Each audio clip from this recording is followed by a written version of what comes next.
Alors, le 26 janvier dernier, Jérôme Rodriguez, l'une des figures du mouvement des Gilets jaunes, a été gravement blessé à l'œil. Il manifestait place de la Bastille à Paris et il a filmé la scène. Magnéto, Serge.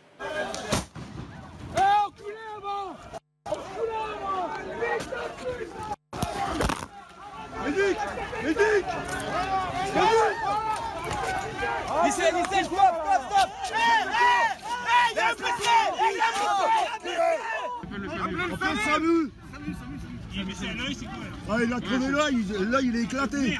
Là il est éclaté là. Je suis avec toi Jérôme, on est là.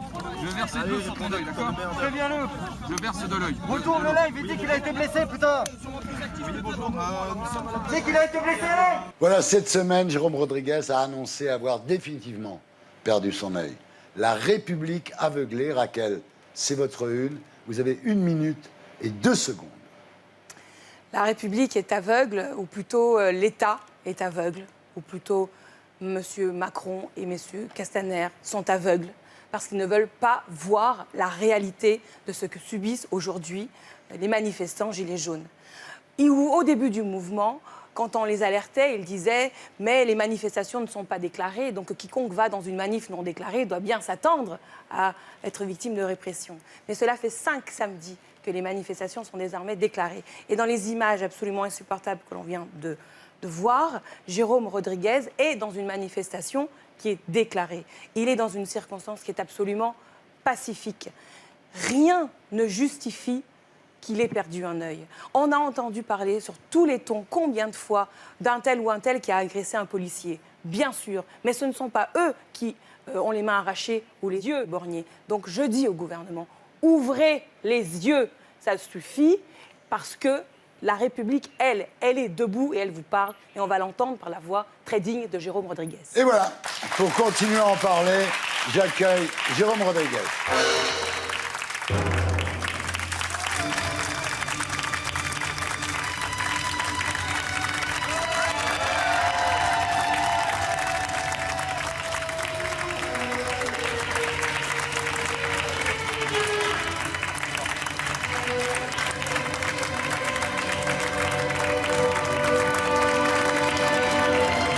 Jérôme, bonsoir. Merci d'être avec nous. C'est l'heure du témoin de la semaine.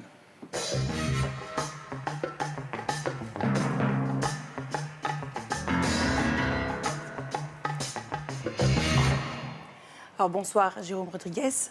Merci d'être avec nous aujourd'hui. On aurait pu penser que vous auriez consacré du temps à vous reposer, finalement à surmonter cette agression dont vous avez été victime. Et pourtant, on vous voit sur tous les fronts. Vous continuez le combat. D'où vous vient cette énergie? Ce qui ne tue pas rend plus fort.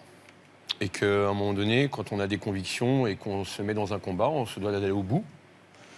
Donc, à défaut de me coucher, Macron n'a fait que me relever 20 fois et d'être encore plus fort pour aller au bout de nos revendications, d'accord? Qui est simplement de vivre dignement de notre salaire et qu'on soit respecté en tant qu'être humain en France aujourd'hui, qu'à défaut d'être pris pour des poches Afrique, qu'on soit pris pour des producteurs, des gens qui fassent rayonner la France, qui travaillent pour la France. On est ça aujourd'hui. Et il faut le revendiquer, il faut le crier haut et fort. Alors, vous parlez de rayonnement de la France. On en parle beaucoup de la France dans le monde entier en ce moment, puisque cette semaine, un comité d'experts des Nations Unies a considéré que l'usage de la force était absolument disproportionné en France et que le droit de manifester, du coup, était remis en cause. On a aussi le Parlement européen qui a adopté une résolution qui va dans le même sens pour dire que la France s'écarte des grands principes et les grands standards internationaux de liberté. Est-ce que ça apporte de l'eau à votre moulin? À défaut de s'écarter des standards, il faut peut-être rappeler que la France est quand même la mère patrie des droits de l'homme et de la Constitution, qu'aujourd'hui elle est en train de piétiner. Parce que moi, on m'a appris en éducation civique et à l'école républicaine qu'on avait le droit à la liberté d'expression. Et aujourd'hui, on se permet de s'exprimer dans la rue et la seule chose qu'on reçoit, à défaut d'être écouté, c'est des lois liberticides et des coups de gomme comme dans la tronche qui vous éclatent un œil ou qui vous enlèvent un pied ou une main. Et c'est pas du tout dans les valeurs républicaines dans lesquelles j'ai été éduqué et élevé. Donc ça, c'est ce qui me fait le plus flipper aujourd'hui. Parce qu'on est sorti dans la rue pour des choses bien précises et on s'aperçoit qu'aujourd'hui, on a un nouveau combat, c'est de pouvoir récupérer cette liberté et cette égalité, parce que la fraternité, on l'a retrouvée. C'est-à-dire sur les ronds-points, sur les ronds-points, dans les manifestations, dans les régions. Il y a quelque chose qui s'est passé, qui est très important, qu'on n'avait plus en France, c'est de se parler. Je pense qu'on a commencé à mettre fin à cette division qu'on subit depuis 40 ans, à nous élever les uns contre les autres. On s'est retrouvés et le combat continue aujourd'hui pour regagner cette liberté qu'on a eue il y a 200 ans et cette égalité qu'on n'a plus parce que les fossés se creusent, il y a des gens en haut, des gens en bas et au milieu il n'y a plus rien et c'est pas ce qui fera avancer la France aujourd'hui.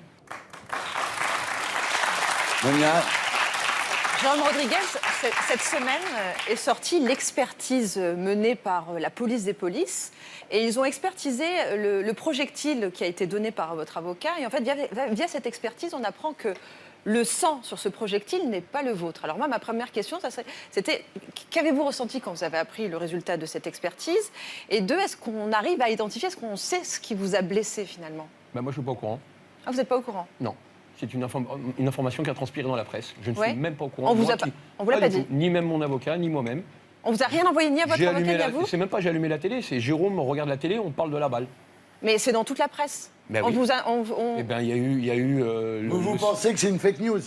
Non, si fake news peut-être, mais en tout cas, le secret de l'instruction a été rompu. Ouais. Oui. Et la question, c'est de savoir qui a balancé cette info, dans quel intérêt. Parce que comme par hasard, le matin où j'annonce que je ne verrai plus, on sort cette idée. Maintenant, pour info, cette balle a été ramassée au sol, avec des mains.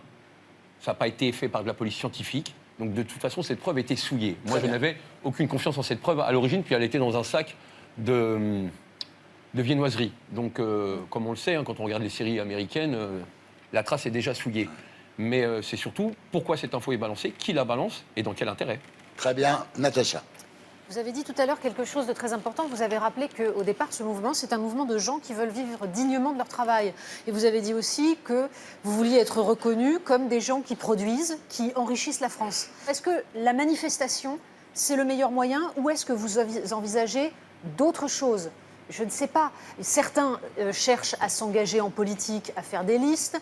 D'autres imaginent qu'il faudrait faire pression pour avoir le référendum d'initiative citoyenne. Mais voilà, est-ce que vous pouvez en rester aux manifestations ou est-ce qu'il faut inventer d'autres choses? Non, moi, j'ai rien à voir avec la politique. Je ne suis pas du tout pour les listes. Moi, je ne suis pas politique. Je suis plombier, d'accord? Chacun son métier, chacun son boulot. Je ne pense pas que ce soit la bonne solution. On est sur un mouvement populaire qui appartient à tout le monde. Donc, il doit rester dans cette optique-là. Maintenant, rien ne nous empêche de construire et de se structurer, d'essayer de faire face à Macron, d'accord? Il y a des actions qui vont être mises en place. On va commencer à en mettre la semaine prochaine, par rapport ne serait-ce qu'aux élections européennes. Et puis, tout simplement, essayer de bloquer un maximum de choses en France, parce qu'il n'y a que par le blocage. Moi, j'ai en mémoire 95. 95, j'avais 15 ans, j'allais au lycée. Les rails étaient rouillés. Il n'y avait pas de train. Et les choses ont bougé. J'ai toujours vu ça depuis que je suis gamin. Le CPE, 1,5 million de personnes. Et on a réussi à gagner comme ça. Donc pourquoi pas le blocage? Mais les manifestations, ça reste important parce que les gens ont besoin. Vous savez quoi? Les jaunes, ils ont besoin de parler aujourd'hui. Franz, Si vous ne réussissez pas, vous les vrais gilets jaunes, à contrôler les casseurs qui salissent le mouvement, vous ne pensez pas que ce mouvement risque de s'étioler peu à peu? Vous parlez que des casseurs et de la violence? Bah non, ils sont là. Excusez-moi, on le voit. Oui, on le voit. Il y a les voitures qui brûlent, les vitrines cassées. Prenez une caméra, mettez-vous en fin de cortège, vous verrez rien. Mais à un moment donné, essayons de nous concentrer sur les revendications. À un moment donné, j'ai eu un jour l'occasion d'aller sur un plateau où, malheureusement pour les journalistes, il y avait eu peu de violence. Et sur un intermède, un passage pub, qu'est-ce qu'on s'emmerde, de quoi on va parler? Parlons des revendications. Parlons de ce que veulent les jaunes. Parlons de ce que veut le peuple aujourd'hui en France. On est là, on fait toujours des effets de loupe sur une baston, sur un jet de cailloux. Moi, en 12 manifestations, chose que je n'avais jamais faite, ni même organisée, j'arrive à reconnaître les odeurs, j'arrive à reconnaître les sons, et j'arrive à reconnaître les potentiels fauteurs de troubles. D'accord? Ouais. Je finis. À partir de là, qu'est-ce qui fait la police? Qui, eux, ont des compétences pour pouvoir extraire ces personnes-là. Pourquoi ils ne le font pas? Je suis dans la manif. Alors, j'ai une tronche connue. Les policiers viennent me voir et dire « Bonjour, monsieur Rodriguez ». Ils sont là, ils sont en civil, ils sont dans le cortège. Pourquoi ils n'extraient pas ces gens-là? Les syndicats, ils ont des services d'ordre. Il y a des services d'ordre. Oui, d'accord. Moi, c'est pas mon boulot d'être service d'ordre, d'accord? Moi, c'est plus un service de sérénité pour faire en sorte que les gens... Le mouvement appartient au mouvement. Le mouvement appartient au peuple. Donc, à chacun de nous de se responsabiliser soi-même et d'être responsable des autres. Et de s'assurer les uns les autres. Mais il est infiltré par des salopards, quand même. Infiltré. C'est à la police de faire son boulot. Moi, je suis pas... J'ai pas les compétences pour sortir les gens, d'accord? Maintenant, moi, la question que je me pose, que font certains policiers avec des marteaux dans le dos? D'accord? La troisième question que je me pose, alors apparemment, il faut apporter des preuves. J'ai eu énormément de soutien de la part de police. de policiers dans la rue qui m'arrêtent, qui me montrent leur plaque, qui s'excusent, et qui me disent on a des ordres, quand ça commence à casser, on n'agit pas. Patrick, Ça me fait chier que ça soit tombé sur lui parce que je l'écoutais juste avant. C'est un de ceux qui avait le discours le plus pacifiste. Et ça m'emmerde vraiment. Ouais. Après, faut pas être manichéen. Il n'y a pas les bons et les mauvais. Ce qui m'emmerde le plus dans cette histoire, c'est que cette révolte qui est on ne peut plus légitime est en train de se faire baiser par une bande de connards qui, s'il y avait une manifestation de bijoutiers du 16e, iraient casser pareil. C'est ceux-là qu'il faut repérer, c'est ceux-là qui foutent la merde partout. Ça n'a rien à voir avec la véritable colère. Et je pense que le mouvement est en train de se faire baiser par ça. Alors,